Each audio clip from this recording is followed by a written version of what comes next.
This was meant to be football's grand return to Mexico.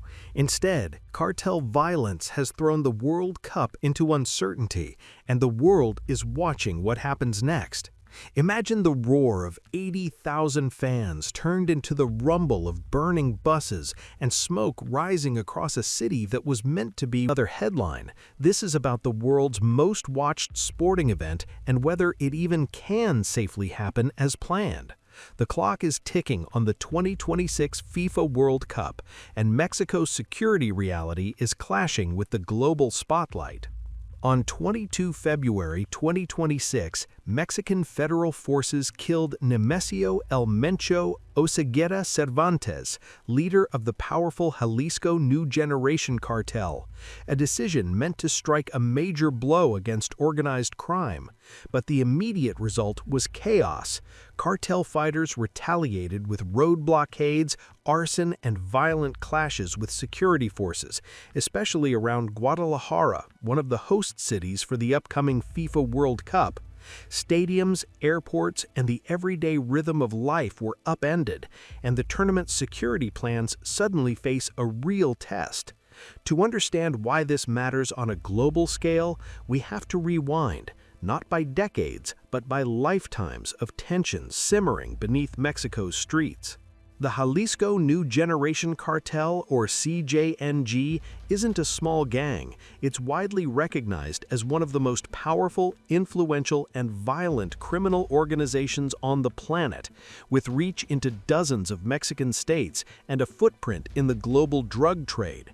Mexican authorities, with U.S. intelligence assistance, considered El Mencho a strategic target, but few expected that removing him could ignite this scale of unrest right on the doorstep of one of football's most anticipated events.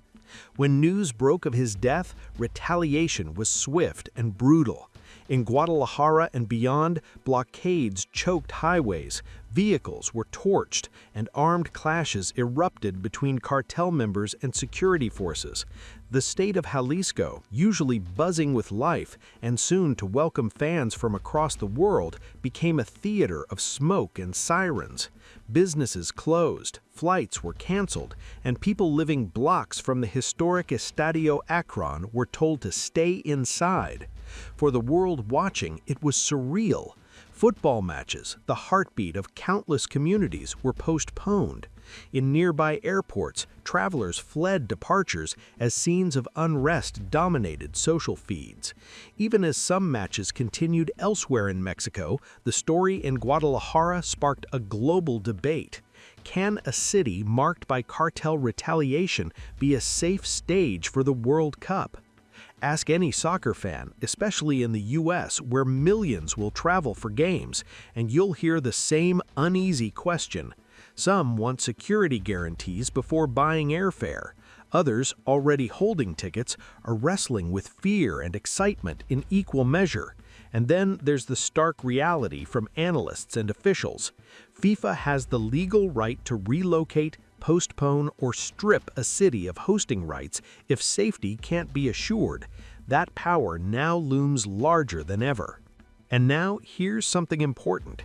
If you're following this unfolding crisis and you want deep, ongoing coverage that cuts through the noise with facts and context, don't forget to check out Final Whistle's files. Hit subscribe and turn on notifications. This story is rapidly evolving, and you'll want to be in the loop. Because this isn't just a regional concern. Millions of people around the world follow the World Cup with passion, and millions more will be affected by how this situation unfolds. Sponsors, governments, and football federations have enormous stake in ensuring that the tournament is safe, fair, and welcoming for everyone. Back in Mexico, authorities have rolled out a massive security response. Troops patrol major roads, the National Guard is on alert in key areas, and officials are pushing assurances that host cities will be protected.